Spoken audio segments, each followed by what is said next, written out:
Good morning, everyone. This is Dan O'Sullivan with your Bucks Island Area Fishing Report for Saturday, September the 5th. Hey, we're going to spend a little bit of time with our good friend Josh Herren from Reaction Innovations. We're going to spend some time with him talking about Logan Martin and Lay Lake. Josh, tell us what you know about fishing down there at Logan Martin right now. It's hot and there's a ton of boat traffic. It's pretty standard late summer Coosa River deal. Lots of suspended fish, lots of boat traffic, lots of lake lifers, but they're still biting if you're willing to go spend the time to do it. So what kind of areas of the lake you tend to look for right now? What kind of things are you looking for in particular with cover and current or other kinds of things? I mean, early morning, pretty standard top water. Get there as soon as you can. You really want those gray light hours. As the day goes on, the boat traffic picks up. Fish right now seem to be moving out pretty deep, suspending. So that whole Nico rig, Ned rig, drop shot, stuff like that seems to be playing pretty good most consistently. As far as just getting bit and then on up in the day, just boat docks, main lake transitions, stuff like that. What kind of baits are you seeing in the morning? Top water baits. What's your favorite one for throwing? Is it a walking bait? What kind of things are you looking at? Yeah, walking bait works really good. We make a vixen that works really good. Spook. We actually had a mayfly hatch last weekend, which is kind of late, really late in the year. It is. And so Ricos, Pop-Rs, Splash It, stuff like that seems to be doing okay. So when you go to the plastics bite or the bottom bite, what are you looking at? Nico, what kind of worm you like on there? We actually make a 4.5-inch stick bait called a pocket rocket. It works really good on a Nico. Any of your traditional Ned style baits seem to be working pretty good right now. Drop shot, we make a flirt worm, but there's a plethora of them out there. Any of them that are light in color and pretty buoyant. So talk to me about Lay Lake. What do you know about Lay Lake right now? If Logan Martin's tough, Lay Lake's worse.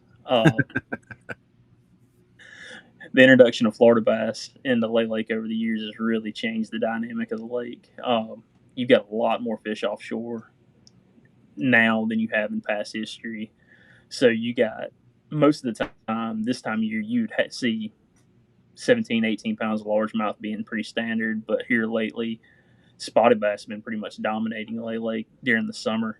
Brush pile guys, crank guys, stuff like that are doing really, really good. Whereas in the past, it was traditionally a grass, swim jig, frog, and you can still do it early. But I think, like I said, I think boat traffic's got a lot to do with it, and it seems to be putting a lot more fish out in timber and on brush.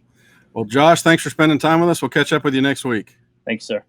Okay, we're going to head to Guntersville today on Saturday, September the 5th for a Bucks Island Area Report with Tom Ott, one of our Mercury Marine pro staffers from the area. Tom, you spent quite a bit of time with Jennifer up there, doing really well in couples tournaments. Tell me what you guys have been doing up there at Guntersville to do so well in those events. I'll tell you, Dano, right now what we're doing is we're searching out those ledges. We're looking for those ledge fish. They're not in the groups that they were back in the summertime, but we're still finding some real quality fish out there in that 10 to 14 foot range. Fishing a lot of hard bottom stuff, fishing those clumps of grass, the naiad, the eelgrass. Right now, I mean, we're having great success on the Carolina rigs, big worms, swim jigs, those kind of things. So tell me the kind of baits that you like to use when you're fishing those Carolina rigs. What a lot of people like creature baits. Are you big worms? What kind of things are you liking right now? Well, for me, I really like the small baits. I like the baits that are going to imitate the bait fish. So things like centipedes, small finesse worms, those kind of things seem to be working really well for me. Now, Jennifer, on the other hand, she's a big worm girl. She doesn't take it out of her hand very much. And she's been really killing them on that big red worm. So you mentioned that you're kind of seeing some fish start to move a little bit with the conditions. What kind of things are you seeing? What's the transition period looking like, and how are you adjusting to that when it happens?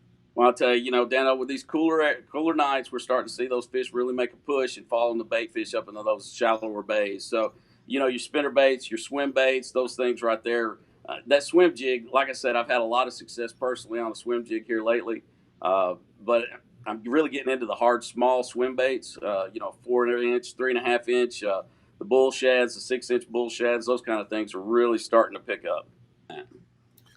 So you talk about grass. You like hard spots in the grass, or are you fishing the actual grass clumps themselves? Absolutely. I mean, that hard bottom area, those rocks, whether it be small pebble rock or stone, the shale beds. When you find those clumps of grass, this eelgrass seems to be changing the lake so much the way we fish. We start to see clumps that weren't there last year, clumps that were there last year that have moved. So the whole thing, and it be the Tennessee River. I mean, current's going to play a big part in that too. So I mean, that's a big thing that we want to look at is when the generation schedules come on. So when the generation's been kicking on, what kind of currents are you seeing, and what kind of time of the day are you looking at for typical?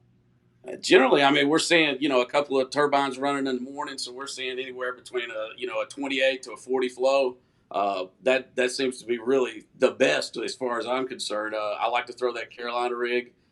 Swim jigs have been really key, especially out on those edges. Okay, Tom. Hey, man, we appreciate the information. Tell Jennifer thanks too. We'll do it. Thanks again, Dano. We'll talk to you next week. All right, be good, guys. Bye. All right, everybody, we're back here with Lee Pitts, the crappie king of Weiss Lake.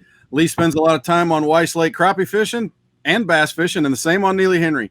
Lee, let's talk about Weiss Lake right now. What can people expect up there if they go spend time up there? It's still, even though it's September, man, it's still hot out there. The water temperature is starting to cool down a little bit. Fish are kind of moving. They're starting to kind of get off of that deep structure a little bit, and I see a lot of bait up there shallow getting in these pockets a little bit. So it's right around the corner for things to really pick up. So when it's tough like this, what do you kind of like to do on Weiss when you're chasing the bass? There's some guys out there right now that if it's the right place, right time kind of thing, they're throwing some rattle traps off of some of these hard bottoms. When you get some fish pushed up shallow. We've had some rain in the evenings with some wind. And I think that's what's pushed a lot of bait up shallow and caused some of these fish to kind of get a little more active. Most of the guys are still slowing down, shaky head worms. I threw a jig a little bit this week out there deeper and I had more bites on the soft plastics, straight tail worms and some of those deeper brush piles, big 11-inch curly tails, something like that. So the crappie bite's a little tough up there, I know right now. So you can maybe pick a few here or there, but that's not really going great. It's that water temperature still has to cool down just a little bit. We're starting to pick some fish up, seeing more fish on the grass. What it is, when it's hot like this, those fish kind of bust up. They don't really congregate together. The cooler it gets, the more the bait starts getting out there on that deeper structure, that crappie bites. We're a couple weeks away from the crappie to really, really get turned on. So turning to Neely Henry, I know that's been tough too. Yep. Evidenced by the low weights so far in the FLW tournament. We'll see what happens today when they weigh in. But you've been out there a little bit yourself. What are you finding on Neely Henry for the bass? It's been the same way. You'll have some of these events where a guy just happens to hit them just right and picks up 2 or 3. A school rolls up and chasing shad, and he gets them real quick. But overall, the bite has been tough. Really, you just got to slow down. They're not aggressive. They don't want to chase anything. Shaky heads again, throwing that. And they're starting to get around some wood cover. Fish have kind of been a little spread out thin. They hadn't really been in the grass like we like them, like I like them. But it's starting to get that way. You can see the bait fish getting shallower. So it's, once again, a couple weeks away from things really turning on.